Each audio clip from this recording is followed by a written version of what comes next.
So this has been hard for me to do. I have been trying to get this video recorded and filmed for at least a month now, and I feel like I haven't heard from God within that time simply because this is the next step that I had to take. And so here I am in the school parking lot talking to y'all about what I feel. Mm, and somewhat of what I know. And just the fact that I'm here talking about God and about Jesus is a miracle in itself. I never thought I'd be the one to come on YouTube or Instagram and start talking to anybody about God. But it's been pretty prominent for me, and I feel like the way that it has been consuming my life is something I need to share. It's something that I cannot stop thinking about. It's something I need to get out there. And it's like when you have a crush on a boy and you know he's just so great and you just have to tell your friends all about him. I just feel like that's what I need to do. And so I do not consider myself a Christian, and part of it is because I don't want the labels on me. I think people will be more receptive of me if I don't label myself a Christian.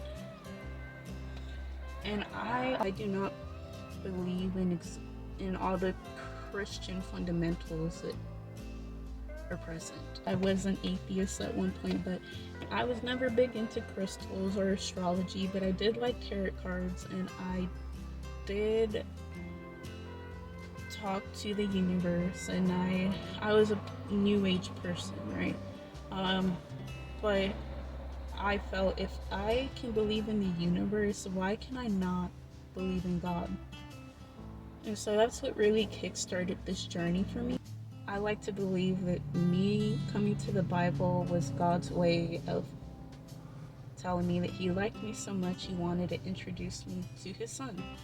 And it's been great. It's been consuming, and it's been a journey.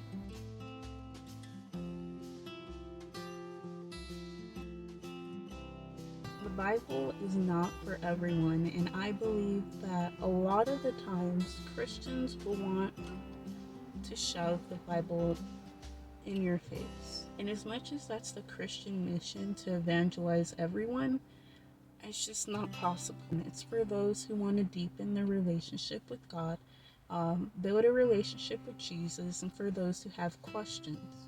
It's for those who are open minded enough to receive the message of the Bible. But not everybody is in a place where they can receive the teachings of the Bible.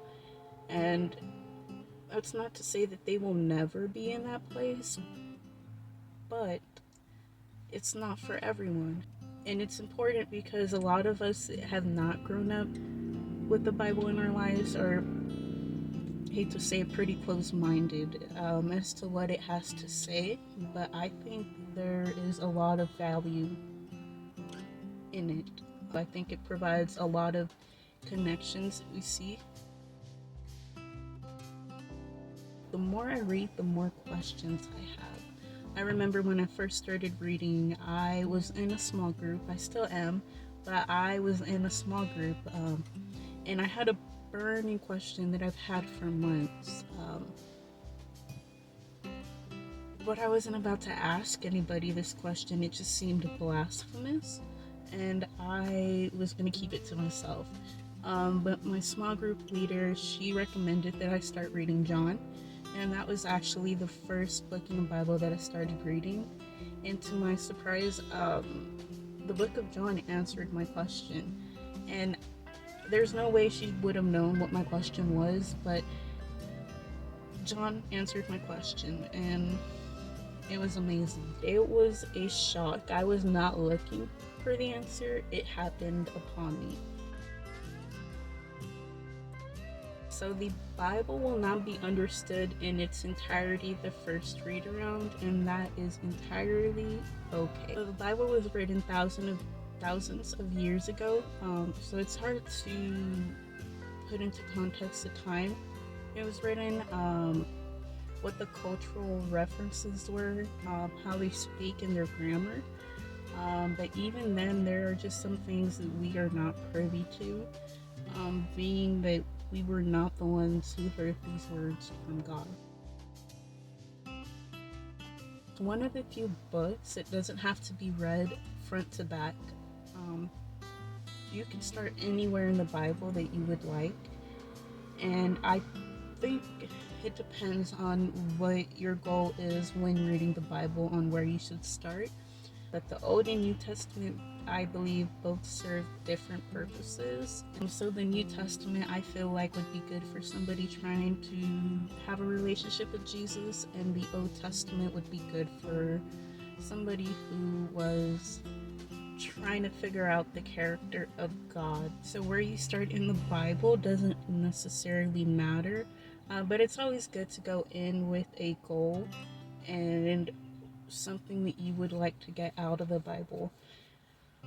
And you may not find what you're looking for, but I think what you'll find will be valuable either way. Once you start reading, I think you'll be able to discern for yourself the direction you need to go in.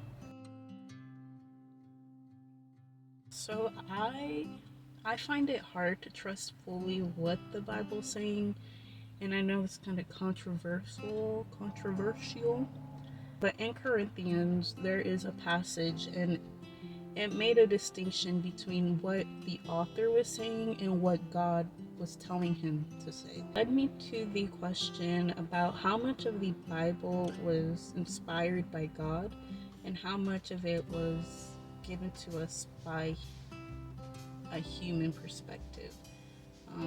Knowing humans, we have a tendency to look at things the way we want them to look, as opposed to looking at things for the reality of what they are. So I think it was great that he made that distinction about what he was talking about versus what God was talking about.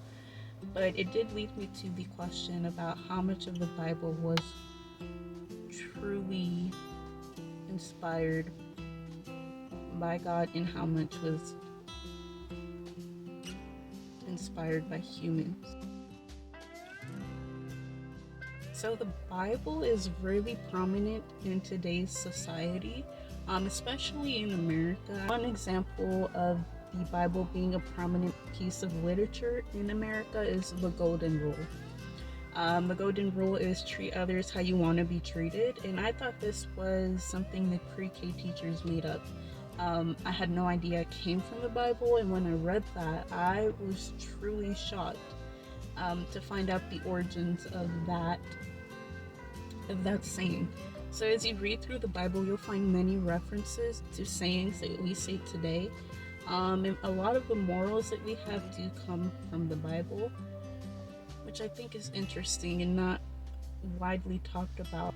The way it affects us is not really in your face if you do not read the Bible, but make no mistake, the Bible is everywhere. From our morals to our character arcs, to our sayings, it makes me wonder why there was ever a need to include a separation of church and state when you look at how affected America has been by the Bible. Another thing that surprised me is how the Bible can fuel some of my conspiracy theories. And I just think it's so interesting. The mentions of Satan in the Bible, of the devil in the Bible, are few to none. And that really surprised me. All my life growing up, I thought the devil was a bigger deal in the Bible. but it truly is not. And I think that makes sense.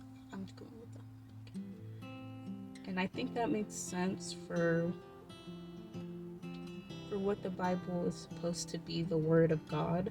It's supposed to help you build relationships with God and Jesus. So mentions of the Bible, mentions of the devil being few and far between are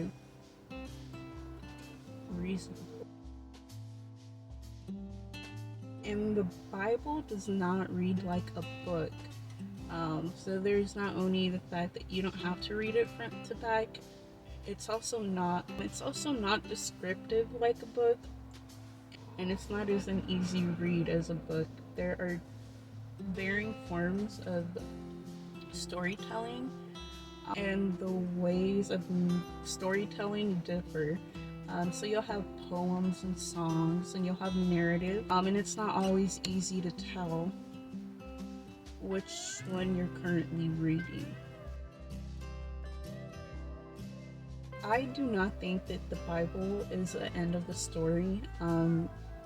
All we have is the Old and New Testament, and no new books are being written. I wonder if we'll ever add any more to the Bible. Or what I mean by the Bible is not the end of the story is your relationship with God should not end with the Bible. It should go beyond that. You can read the Bible all you want, but when you have a relationship with God, I think that is equally or more important. Ooh, I'm recording in a school parking lot and it is hot out here, so I had to, show the shoulders a little bit. Scandalous, I know. But in closing, for those who are out there questioning, it's okay to not be a Christian. Okay? It's okay to question God or to question Jesus. It's okay to not know where you stand in regards to religion. But I also want to let you know that it's okay to dive in. It's okay to read your Bible. It's okay to listen to a sermon. It's okay to go to church. It's okay to have an open mind.